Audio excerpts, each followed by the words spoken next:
me. She's like, "Yo, what is it with you in this long distance, medium distance shit? Like, why aren't you what's like, that about? What's that about? You're asking me? I don't fucking know.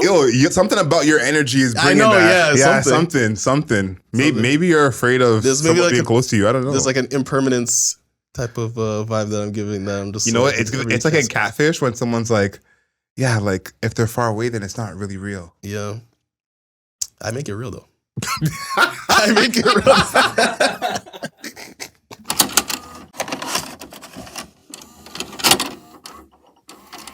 Good afternoon, beautiful people. This is another episode of Album Mode. We review a new album every single week. We look at the lyrics, the production, the overall aesthetic of the album, and how the album fits into the context of that artist's career. For all my people on YouTube, make sure you like this video, share, and of course, leave us a comment. Let us know what you think. My name is Adriel Smiley, a.k.a. AdrielSmiley.com, a.k.a. Adriel Smiley Official, a.k.a. The Godfather. And we are here like we are every single week with His Royal Highness, a.k.a. The Bunny, King Grant. What's happening, people? We're back. This time, it's with Brent Faiyaz, right? Larger Than Life. Mm-hmm. We're also here with our producer, Agent Zero, Patient Zero, Chris. We're here again. After I feel like another, 2 years? A year since Wasteland? A little over a year. Yeah, a little over a year. July 8th was Wasteland. Right. Which I remember rating very highly. I think I was You gave it a 9, I gave it an 8.5. Yeah, so it's coming off a strong album. Mm-hmm. I would say strong, just like overall, I want to say year performance of Brent Faiyaz. I feel like he had like a meme. You know, he had like he had a whole sound that started to trend on TikTok. A few. Right. Yeah, it was like 2 or 3 of them that legitimately were trending on TikTok. He's an independent artist. I feel like we should point that out as well. Yep. Independent artist. And so 9, 8-ish out of 10. Trending on TikTok. People are tapped in. I feel like Brent Faiyaz is one of those artists that if you know who he is, you actually like have heard probably 2 of the albums, legitimately though. Yeah. So he's in a nice spot right now. Nice spot coming into this album. 100%. He's in a really good spot. I feel like he really, really blew up over the past couple of years. Wasteland was, I would say, his breakout project. And how I've been comparing this one is... Really? You think so? For sure. Okay. Yeah. Fuck the World. A lot of people came on to him at Fuck the World, but I think Wasteland was like him to the masses because Fuck the World, a lot of people came on to that afterwards. Like I remember playing Fuck the World on my radio show the week that it dropped, and it was quiet. Not everyone was going crazy. So I think Fuck the World was one everyone came on afterwards. Wasteland, everyone was ready on time when it drops. I'm gonna listen. I've been comparing this a lot to SZA's album SOS. For anyone who's been spending time with the right or the wrong women, you know what was happening outside when SOS came out. And Brent is I think that for the men with Larger Than Life because he's back to, his old ways. 2 things I wanted to highlight off the top. He's calling it a mixtape. Right. Now, I think it's mixed messages because he does have a billboard saying it's a mixtape and a billboard saying it's an album. Yeah, I remember that. So I just wonder what that's about. But he is trying to call it a mixtape in some of his captions and his comments. And then a surprise project. And this was just, announced, I think Thursday morning, came out Friday. So we haven't had like a real surprise project on this show in a little bit. And I would say this is a unique surprise project off the top because this is probably making him a bigger artist. Just from it being a surprise and all that going on, which we usually don't see. Usually the artist is already, Beyonce, Frank Ocean, when they drop a surprise project. So for our surprise project uses like kind of a marketing ploy to further his career. That's something we don't see very often. Now, we had a couple of singles that we didn't know were singles. Yeah. Moment of Your Life, Where You At. How do those sound now to you, knowing that they're part of this project or hearing them in the project? Because those were like, they felt like, the cool Lucy's, he's still feeding the streets. So how do you feel about those now that, you hear them on the project? I think they definitely fit. So it was definitely something he was like cooking before this album got released. Like a surprise for people who are naive enough to think that a surprise album, they just like finish it and then like hit publish literally the day of. Sometimes Drake acts like that, but that's not what happens. No, this has like been planned for weeks, maybe even months, right? And all of like the rollout of, I think the rollout for Moment of Your Life was like, there was like an Instagram post and it's like 100,000 comments, and then we'll drop it, and then like 7 hours went by, then it dropped, right? So it's not like, that shit is like, you know, planned out. It's planned out. It's planned, which is fine. But now that it comes into the actual project, I think that Moment of Your Life actually fits really, really well throughout the entire project, because I think there's this 90s vibe, 90s, 2000s vibe that just like permeates the entire mixtape. Larger Than Life, sorry. And that, when it came out as a single, it was kind of just like a little bit like the production was like a little bit weird. Yeah. And you were just like wondering, it's okay. But then within the context of everything else, you're like, like it makes more, everything makes more sense now, especially when you're listening to it in sequence. Yeah, I think that where you're at as well, especially coming out the end of the project, those two fit so much better in the project.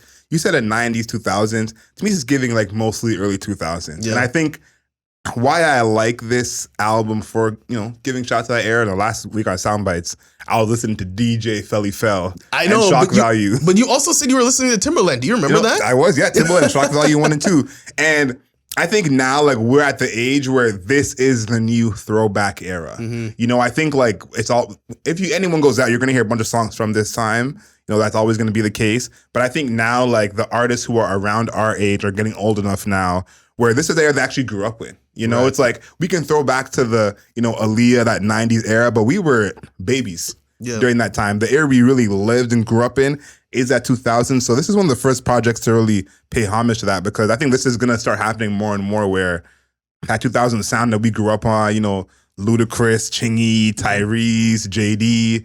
50 Cent. Pop Smoke was doing a 50 Cent. 50, you know, Missy Elliott, Timberland, like all that will be more a part of the music. Now, let's talk about features, because that was a part of the rollout of this project, saying the features. You know, he said 14 songs, Midnight featuring Missy Elliott, A$AP Rocky, Babyface Ray. Is there a feature on here that stands out to you as the best feature? I think there's two answers that I think are the obvious ones.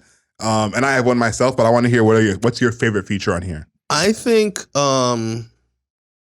they're actually not credited, and I was looking for their credits. Hold on a second. They're not credited. They're credited on the Genius page, but not on Spotify. Oh, on my Spotify they're credited.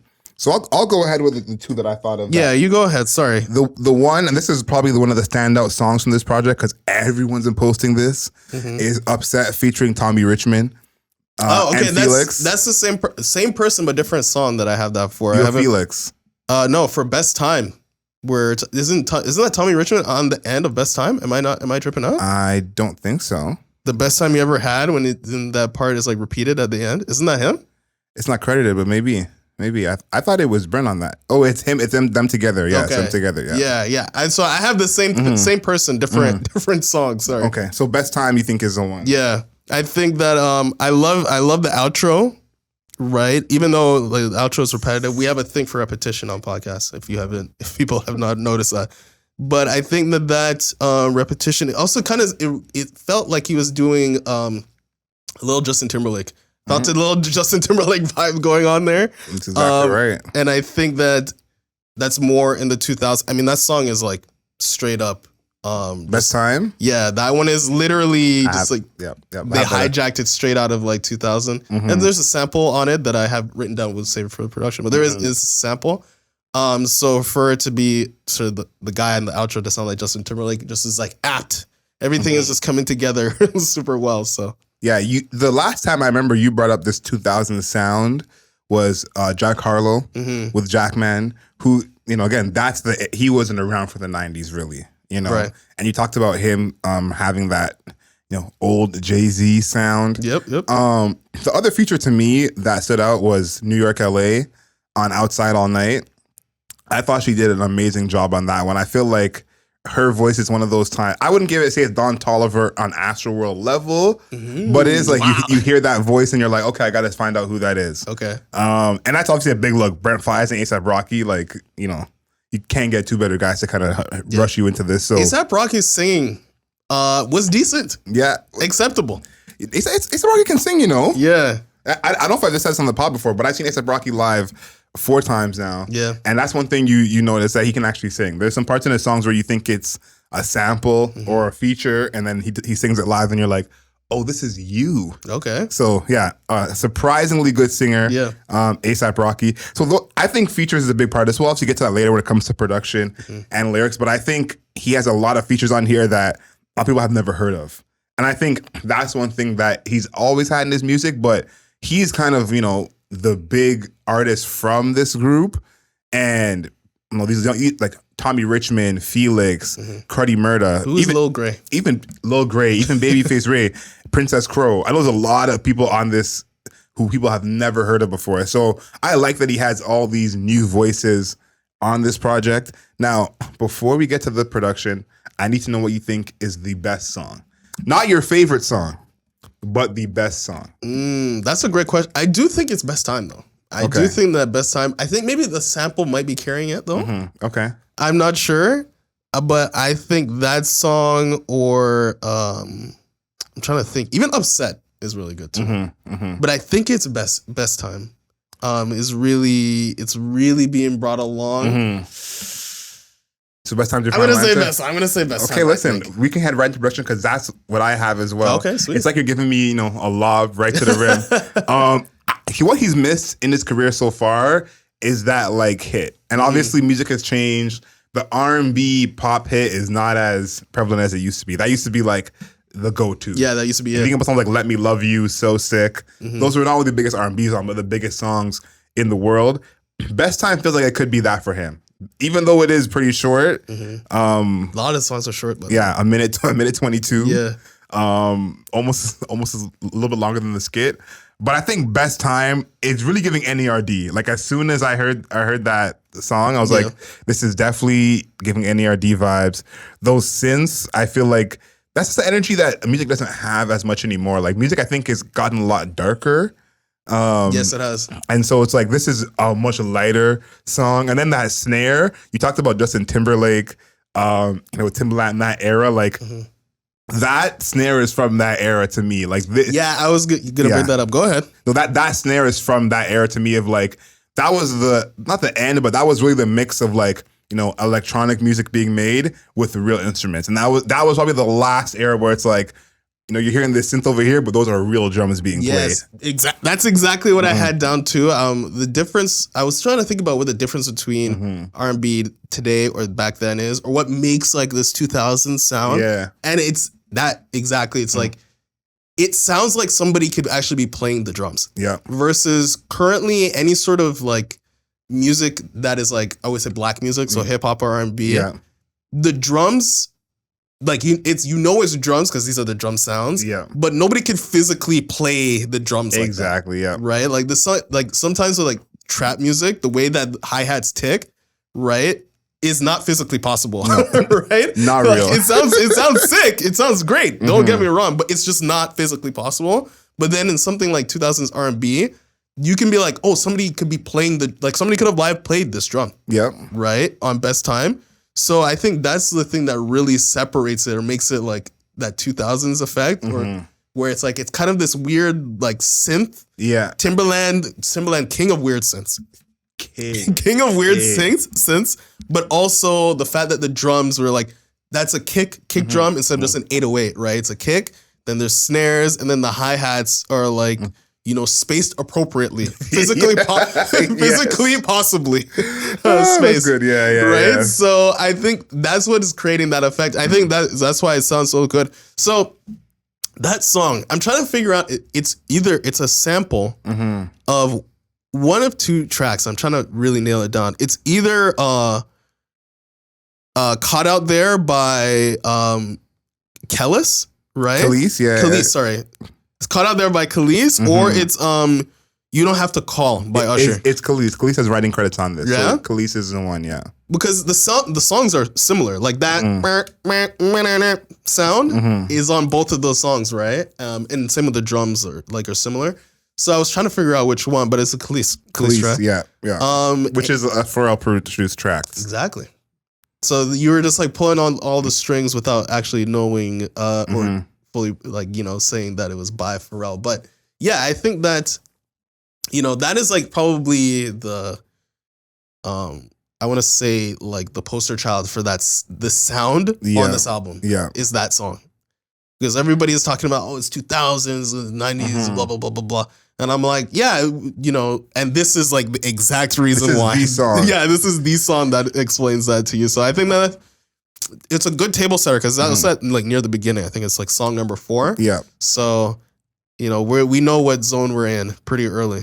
Yeah, I feel like production wise, as a whole, I want to mention this for sure. This is probably the fastest BPM a Brent Faiyaz project has ever been. And, personally, this is what I've always wanted from him. Really? Because, as he blew up around that Wasteland era, I was kind of surprised because that was really like the slowest his music has ever been. So to see all people become huge fans of him, when his music is slower than ever before, I was like, you guys don't even know what he's capable of. You guys don't even know what's in the bag. And so to see him do this style of production, this is more like, okay, this is more what I always knew he could do. When I think of the Lost EP, this is like, a couple steps above that. The one song that you mentioned before that everyone's been talking about, Outside All Night, A$AP Rocky, and New LA.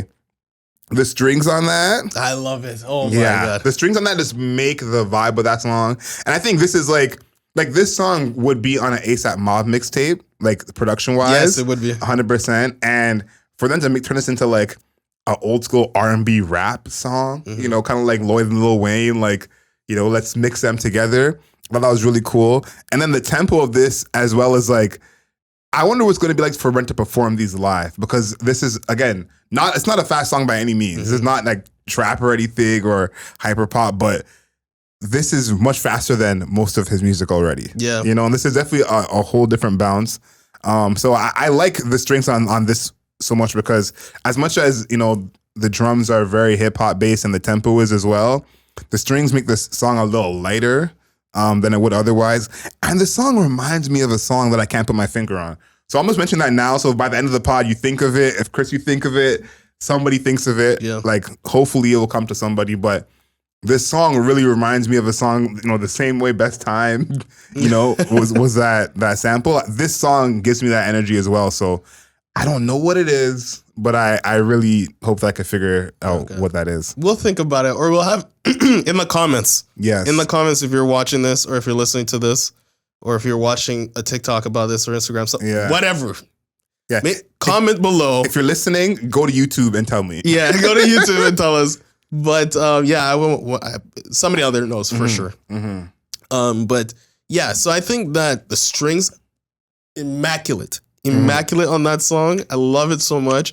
One thing that I want to point towards on this album or mixtape, or let's just say project. Yeah, larger than life is distortion. Distortion of synths, distortion of strings, distortion of guitar, super prevalent. Like on Last One Left with featuring Missy Elliot. That I don't know if that's a sample or interpolation, the guitar, because I did listen to the song that I feel like it's a little bit of a response to, where he is like, it's called Last One Left, right? But it's Crazy Feelings. The part that Missy Elliott's saying in the song is the name of the track, right? That is sampled or interpolated of, right? But that guitar is in that song, but it's like an accent, right? And in this track, it's basically the lead, right?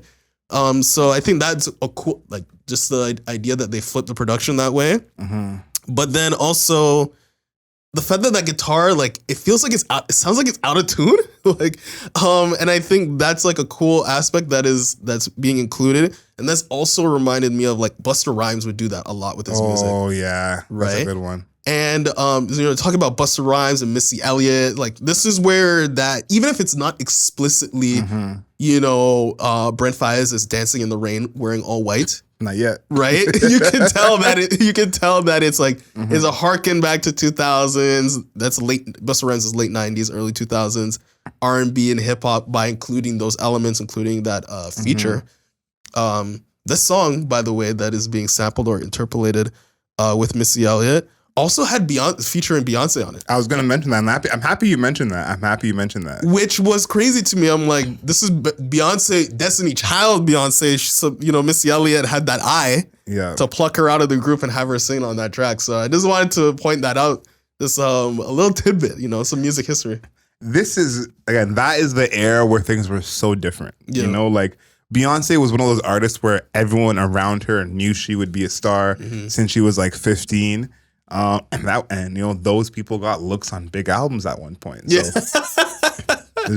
being featured on a Missy Elliott album in 1997, 98, 99, like that's a huge deal. Huge deal. 100%. So that's just like a little bit of like, that was something that I was digging down in the rabbit hole. Sprinkle, I was digging in the rabbit hole and I came up with that. But so the distortion on a song like that, or there's even on Moment of Your Life, it also has that type of distortion as well. Where you can just hear it's like that, but then you'll hear like the sound, like, so that guitar distortion, or like, I don't know if they decided for like one note they want to like fuck up the strings on their guitar and play it, but that distortion is a cool aspect, and it's a very 90s 2000s thing that's making that effect for people, even though it's not super obvious. That's one of the major reasons. It brings back that nostalgia, just that effect alone, because it's like that's something you don't hear as often now when it was normal, 20 years ago. And I like that you talked about earlier the mix of real instruments and electronic instruments. I think the guitar all over this project is where you see that like stand out the most. Like we've been talking about guitars since episode 1, it feels like, of album mode. But how he uses them on here, you mentioned with the distortion, is like that feels like it's, from that era, because guitars are still guitars. Yeah. People can still use them. But I think the way they use them on this, you see the kind of nod back to that time. Yeah, because now people, when they use a guitar in hip hop and in R&B, it's a loop. Yes. Right? Yeah. It's just a loop of whatever string of notes that they want to play. And they just kind of like loops and loops and loops and loops. In this, it's still looped, but there's like an element of like, we're going to distort it. There's a different, different note, or like play half of that, basically an arpeggio, and then just like stop it. Stuff like that, right? Yeah. That is not included, I would say, currently. I'd say it's a little more advanced. Yeah. Respectfully. A little more advanced. Now, when talking about production on Brent's project, he always has these skits. And as he's gotten bigger and bigger as an artist, these skits have taken on a whole different life. Right. And on this project, that doesn't change. I got to know what your favorite skit is, because there's a lot to choose from. I love the Big Mad skit. That's what I have in here. I got some notes about that. I think that I'm going to be honest with you. I've never been in this situation before. I'm just not that type of dude. I'm just not that guy. Respectfully, you'll never catch me calling, let's say a girl and like yelling at her on the. I'm just not doing that. Like I have no time for that. I don't have time for that. Also, I just don't have time for that situation. Respectfully, but I love to hear the messiness. I like to hear people getting messy. I need that in my life. So here's what I thought about when I heard this. First of all, the dude getting laughed at on the phone by women. Yeah, that's woo. The like third time, I was kind of like, wait a second, like. This is horrible. That's a heartbreaker, bro. Secondly, the song in the background slaps. Isn't it? That's also Brent Faiyaz song in the background. Yeah. He's doing it again. The little interlude nonsense. Yeah. And then the third thing, I think we've taken all these, interludes and skits for granted. We have to look at like, is this what's really going on in Brent's life? Which side is he on? Now I'm assuming in this skit he's not getting laughed at. That wasn't said for sure. But I'm assuming he's on the side of, the person who the girl's talking good about. But you got to think about the life he's living where these skits are happening. So something to keep an eye on for our next Brent review. Yeah. And next time you hear the album, you hear those skits, just think about what's really going on to make these skits happen. These skits really reminded me of Doggy Style, which kind of the album cover does a little bit too. Yeah, yes, it does. But these remind me of some of the skits on Doggy Style. just that like talking shit. We're doing it big. We're doing it better than you type of vibe. So Big Mad is my favorite skit as well. Yeah. But it's also it's centered around women, right? I feel like what a lot of Brent Faiyaz's music is like centered around himself speaking to women. Yep. But this is like one of the instances where like the women are almost like laughing at him. Well, that's the thing. Are they laughing at him, or is he the one has all the motion? Yeah, but well, that's also a part of it too. I feel they're singing his song, so it's basically like he's in their head because they're singing his songs, but laughing at other dudes, right? Because he's constantly on their mind. You know what I mean? So he's even still playing up that almost omnipotent type of persona of like people are always thinking about me, girls are always thinking about me by them singing his lyrics right before you call them, and then like they're laughing at you, So I think that it's a good way to reinforce the Brent Faiyaz persona. Oh, it is Brent. He says, right, son talking about he's seen you and Brent sexting, staring all at that nigga big ass eyes. That's hilarious. Then she says, why the fuck you worry about what I'm doing? You're not my father, boy. Yeah. Yikes. That was just painful. Yeah, so that's basically it, right? So I think that it's just, again, great reinforcement. Also, it's just funny. I think that like hearing the mess and like the girls laughing at the dude, I don't know why it's so hilarious to me. It's so funny. It's so funny to listen to. He's down bad. Yeah. he's so down like bad. On the skit, he's like, like who's that in the background? It's like there's like 3 of y'all. I know there's not even like 7K between the three. Like nobody's even talking about money, bro. See, that's not even Once you did this, I was like, let's not even start there. I was ready to unload. But you know what I was gonna say about dudes when all of a sudden people are talking about money when nobody's talking about money. You know what I mean? That's when you've lost. Yeah, exactly. That's when you've lost. 100%. As soon as you start talking about like I have more money than you, we're not even talking about that.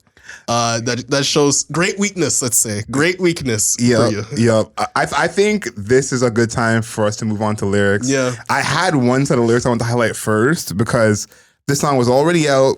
We had heard it, but Brent is almost achieving Drake Weekend levels of saying almost anything he wants, and we're just riding with it because he has it a couple times on here where the chorus is crazy. The chorus is him saying whatever it is. And on Where You At, the chorus is, I be doing shit I really shouldn't do for real. That's why I always tell you come through for real. After this time, I'll be through for real. I'll be doing shit I really shouldn't do for real.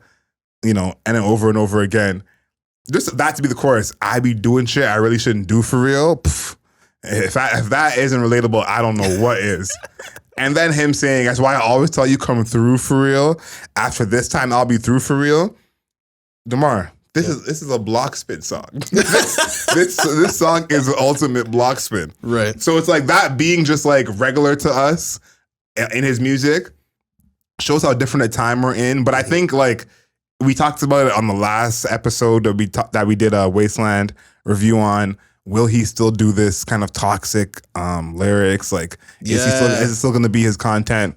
I'm here to tell you, not much has changed. Yeah. The one thing I do like that I feel like he's done a good job of is a lot of it is, I don't want to say it's accountability. It's like accountability adjacent. Like he's not blaming the other person. He's like, I'm going crazy. I'm the one doing whatever it is. So I do like that part of it. Yeah, me too. I think that I do agree that he is kind of in the space of rapping or not rapping.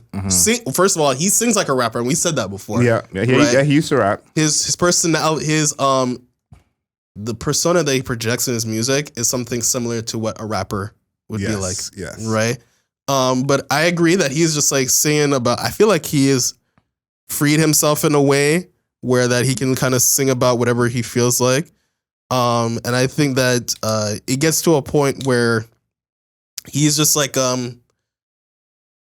there's almost sometimes I think about what he sings about and how like emotionally detached he is from just like sequences of like, people being in love with them and him not being invested, or is like, this is not your fault and nobody's fault. I'm like, is this guy like disassociative? Like it gets to a point of how detached his body like he is from like emotions, what's happening. I'm like, I like that you brought that up because when I listened to this album, right, when it came out, like I told you before, around song 8, me and my friend were kind of like, the world's not out to hurt you, kid. You know, like that was like the takeaway from this project. So I like that you mentioned that because there is a bit of that out here where it's like, yo, like who hurt you? You know, so I'm happy you mentioned that because you feel he's not angry, even on Upset. He literally says, he literally says all this shit on Upset. Hold on a second, because I actually have this written down,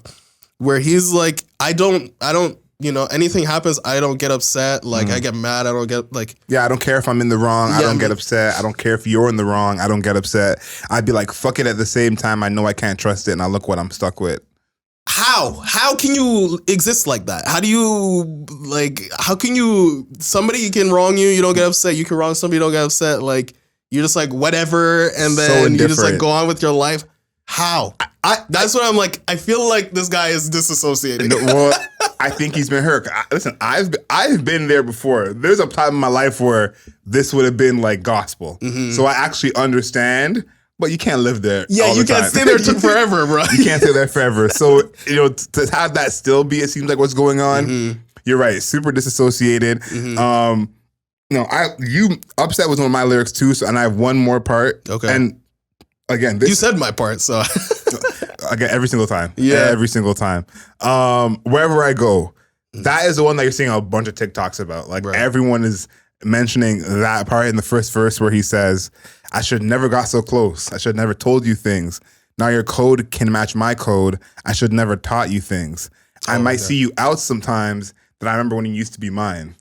This is another block spin song. Yeah. Oh my God. It's like, I never should have taught you those things. It's kind of like, I feel like I personally, I'll tell you this. I'll tell you a little story. Anybody that I've dated, right? I put them on to music in some way, either an artist, playlist, or something like that. And then when you break up, right?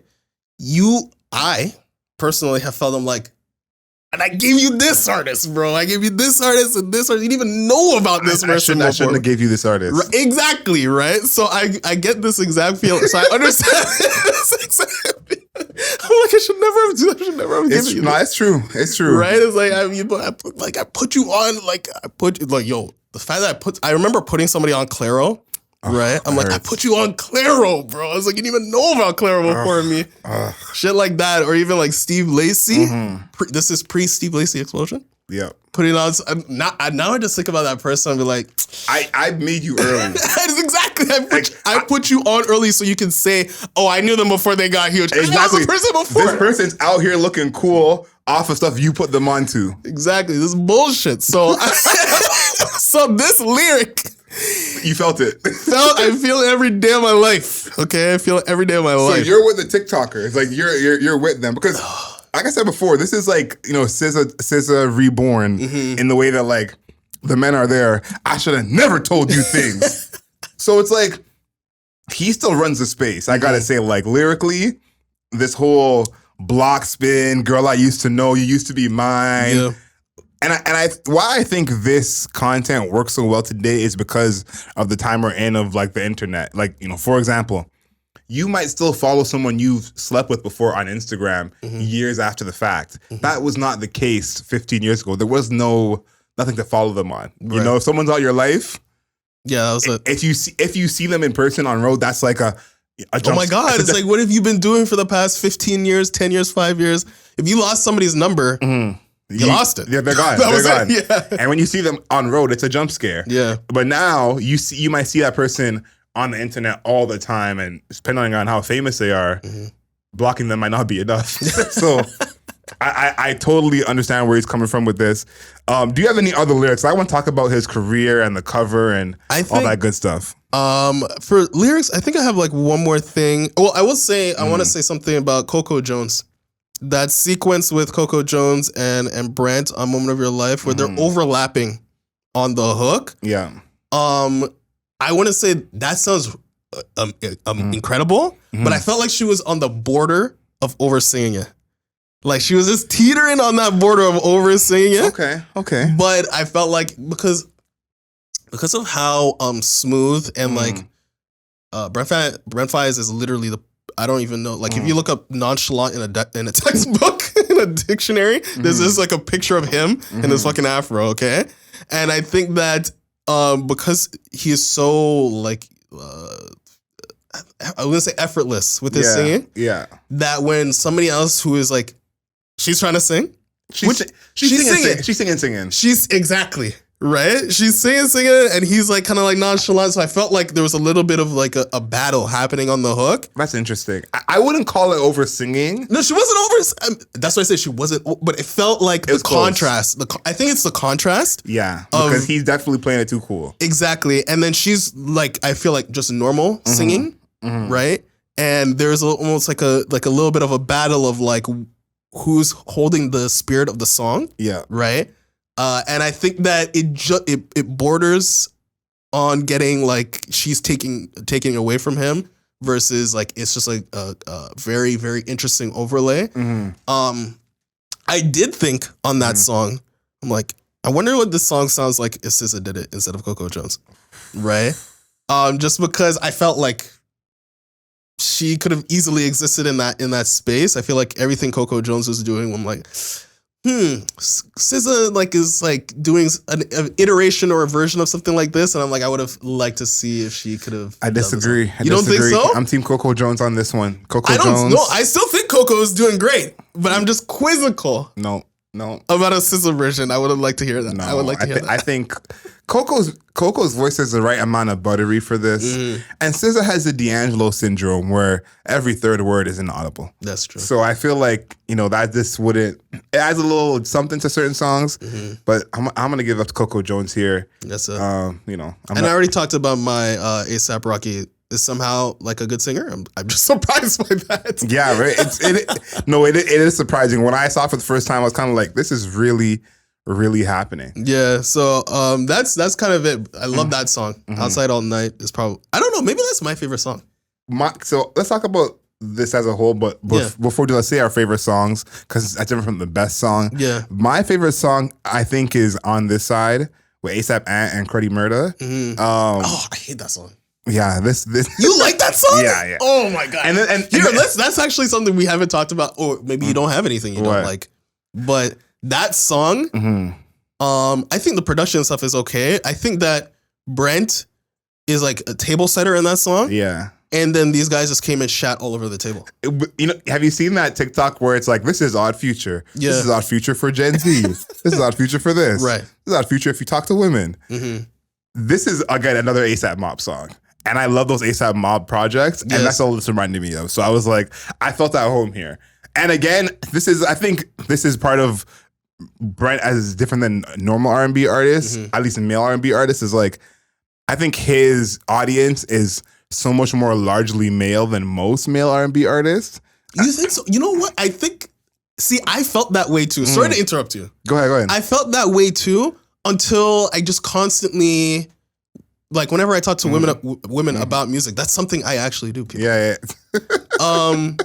They say Brent Faiyaz is one of their favorite artists, like all the time. He has both sides of the aisle. So I think that's a part of why he's so popular. But I do think and this is kind of what makes him so popular, is that I think he has a huge, larger part of the male population than his contemporaries. I think okay, I got you. Yeah, I think it's probably 50-50 if I'm being honest, which most artists are probably not 50-50. Yeah. But compared to his contemporaries, the last male R&B artist to kind of have the men like this was Partynextdoor, who is notoriously toxic as well. Yeah. And so I think this felt like an A$AP Mob song. Yeah. And I was like, all right, I've been here before. Yeah. I'm comfortable here. And so I think that's why I like it. Okay. It's not really an R&B song per se. It's really more of a rap song with an R&B hook. Yeah. But this is, again, fits that 2000s vibe that I think we don't have that much rap R&B songs for real like that anymore. That's true. This is because they merged. They merged on the hip hop side. It adopted R&B a lot. There's no song. There's very few songs where it's like, this is the R&B part, this is the rap part, this is the R&B part, this is the rap part, and it hasn't melded together in some form, right? Exactly. So that's my favorite song. What's your favorite song on here? I think I just mentioned it. I mentioned it. So it's Outside All Night. Yes. Okay. I do think that's my favorite song. I think I'm just in love with the strings. And that's something I usually don't say because I'm usually a piano person. Yeah. But I'm just those strings are. I'm just like it's like they're divine. It really is. So I think I need, and plus A$AP Rocky is singing. I think his verse is good. Yeah. Low key, he said something about the government names thing. Actually, I think I wrote that down where he was talking about we share the same government name. We share the same government name, and I was like. Don't let me speculate, bro. Don't make me speculate. Don't make me speculate. And I think I could just leave it there. Don't make me speculate, bro. Because I'm like, why would he say that? That's why he did it. That's why would he say that? Listen, I just hope that he got that approved. That's all I can say. I hope he got that approved. It had to be. I don't. You're right. It had to be. That's a soft launch. Yeah, I'm like, I think that like some people, like sometimes dudes would be like, if you're dating somebody that looks like somebody, and be like, what happened to the Sierra chick or the Rihanna chick or something like that. I think that Drake did that once. So like he was dating a girl that looked like Rihanna, but he was really just talking about Rihanna. So I just like, we tend to not speculate. Yes. But when you breadcrumbed me. You breadcrumbed me on this where what's the lyric exactly? I can't find the lyric fucking right now. We can sit, chew gum in the Benz. They call us double mint twins. Yeah. They don't know my government name. They don't know that's a name we share. We don't know no hoe, no sharing. We don't know no pics, no staring. Her eyes all white like Karen's. Right. So, I mean, I haven't even noticed how I even said her name. I haven't even said her name, but we all know what we're talking about right now. We got to leave this one, and maybe this is a soft launch. Maybe this is a soft launch.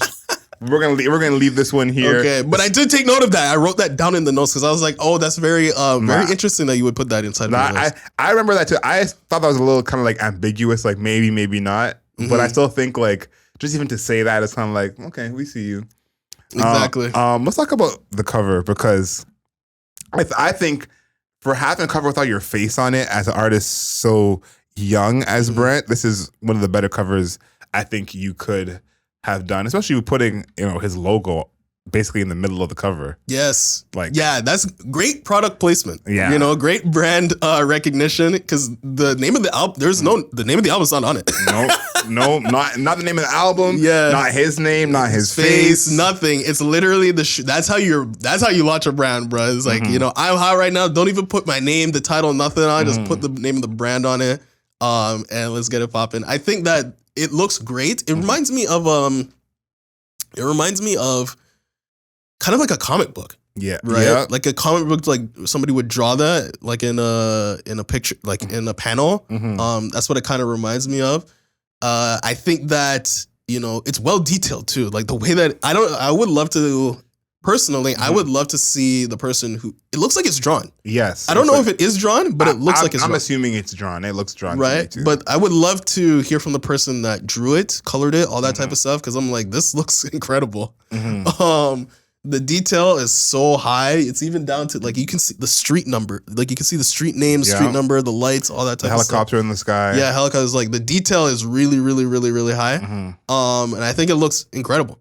Yeah, this is I think one of the better album covers we've had in a long time.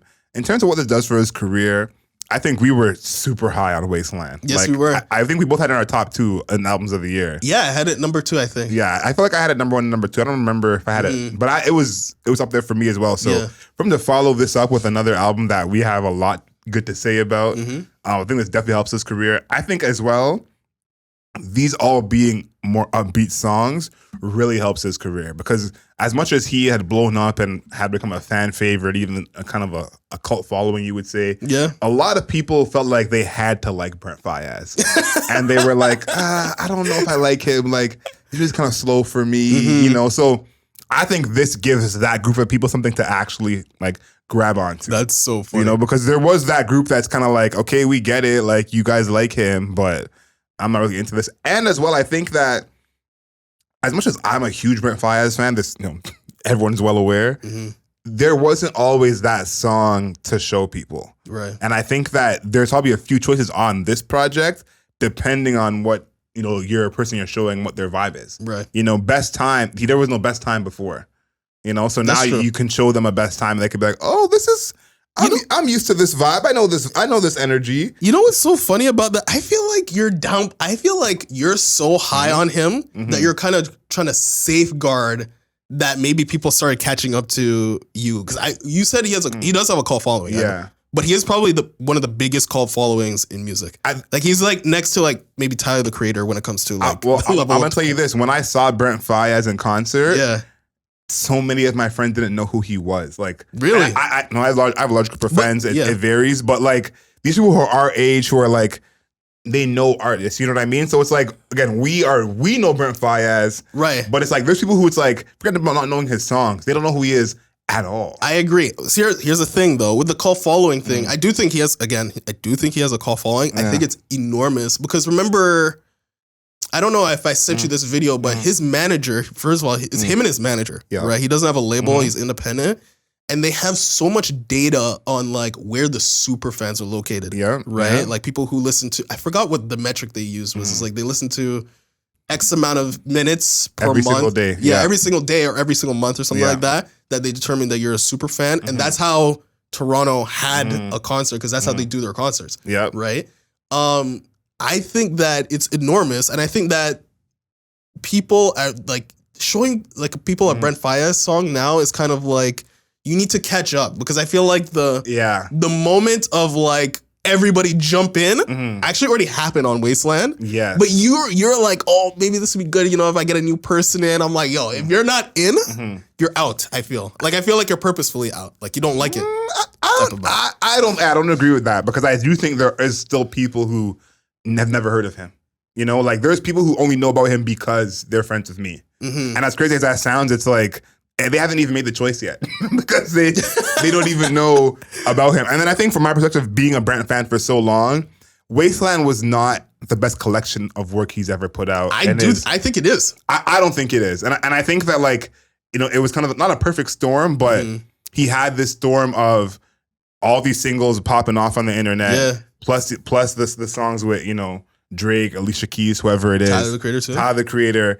And so I think that, in terms of a selling perspective or a PR perspective, that helped the album get all its notoriety. But I don't think that's his best work musically. Okay. And so I think that musically there is still something. If that's like, let's say you never heard of Brent Faiyaz, Wasteland is where you come in. What's the song of Wasteland that is like, okay, I'm about to be in now? Right. Because a lot of the bigger songs are the slower songs. Now there is Price of Fame. But I think that's the thing is like a slow song can draw you in. No, for sure. But I would say like one of the things that you would send about Frank Ocean would be like Pyramids. You would send somebody Pyramids. Pyramids is a whole different ballgame. But it's still a slow song. Or even The Weeknd. I wouldn't say Pyramids is a slow song. But at the beginning, actually, you know what? That's a good point. I don't think he has a Pyramids. Pyramids, this is crazy you brought up Pyramids. I actually showed someone Pyramids for the first time last year in 2022. This person is 31 years old, had never heard Pyramids, and it became their favorite song for like 3 months. And you're right, Pyramids is one of those songs you can show someone. They're like, and this person knew who Frank Ocean was, obviously, but they just didn't know that song. I think that this project gives Brent more bites at the apple in that way. Okay, I think you're right that he may not need them because you're right, his cult following is huge. But every follower of his is a cult follower basically now. Well, I don't think he has casuals though. You know what? Here's my thing. I feel like the people who came in on Wasteland, I consider those people casuals. Okay. And maybe I'm just being, an elitist of a Brent Faiyaz fan. But like if you came in on Wasteland, the first song you heard was Dead Man Walking, I'm considering you a casual. Because when Crew was the first song a lot of people heard from Brent Faiyaz, I considered them casuals. Oh! And that was like 3 years ago. That's So that was like 6 years ago. So maybe I'm being too harsh, but I do think he's like the only person relevant from that song now. By the way, he is. And I think what I think about a lot is like there's a kind of a split of music fans at our age where some people they're just tied to the past and they're almost still in the 2000s era. I talk to my friend all the time where she went to see Lil Baby and Chris Brown. She didn't know who Lil Baby was. She went there just to see Chris Brown, right? And it's like there is still those people who exist who they maybe know a Lil Baby song, but they're mostly tied to the past in terms of they love their Ludacris, they love their whoever you want to say from the T-Pain. Yeah. And so I think that legend. Super legend. Yeah. But I think that group doesn't know who Brent Faiyaz is yet. Right. I think the group who's tapped in where it's like, okay, we know who's coming up, we know who's who. Of course, we all know who Brent Faiyaz is. But that group who's still in our age range, but they're really, they want to hear the new Busta Rhymes. They want to hear the new T-Pain, the new Akon. Yeah. That group of people doesn't know who Brent Faiyaz is yet. Okay. And I think that is where he's kind of headed in terms of his career and where he's going next is like, for sure, having like the internet and the young people is cool. But someone like Chris Brown, who may not be putting on better music than Brent Faiyaz, will almost be bigger than Brent Faiyaz in perpetuity, no matter what the album sales say because of that time. So I think this gives Brent a chance of kind of being the first artist of this era to cross over. I would say the only one from the previous era, only two, is Miguel and Party. Okay. They've kind of crossed over where you don't have to be in the know to know who they are. But there hasn't been an R&B male artist from this era to cross over where like everyone knows who they are. And I think Brent is clearly leading the pack. Like, I don't know there's no R&B artist that's male you'd put in this category. I think he's made himself ahead of them with this. But I think he's headed to that next group where the real casual fan knows who he is, can name a couple of songs. Coming over to the Weeknd side, bro. Basically. Yeah, the Weeknd, Partynextdoor. That's where he's headed. I think he's ahead of Partynextdoor.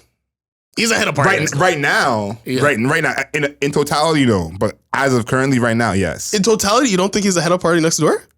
Partynextdoor, fam? Come on. See, that's what I'm saying. I think we're going long, but I think because you were so early and you're your favorite artist. Yeah. So you think I think you think he's smaller than he is. I think he's like actually like I think he's a significant, like, his music coming out is like not like a cultural moment, but it's like, yo, new Brent Faiyaz. No, he just went platinum 7 times in one day. Yeah. Last week. So, but I think in this competition, you're just underrating Partynextdoor. Partynextdoor is like, he's a god to other musicians, right? But he's a god to like people in R&B in general. So I think like he's not bigger than Partynextdoor in general right now, for sure. We'll see. Right now, he's the hottest. We'll see. I think he's beyond Partynextdoor. I don't even really see. I think Partynexdoor's influence in like trap soul, right? That type of sound, or trap R&B, or it's called trap soul,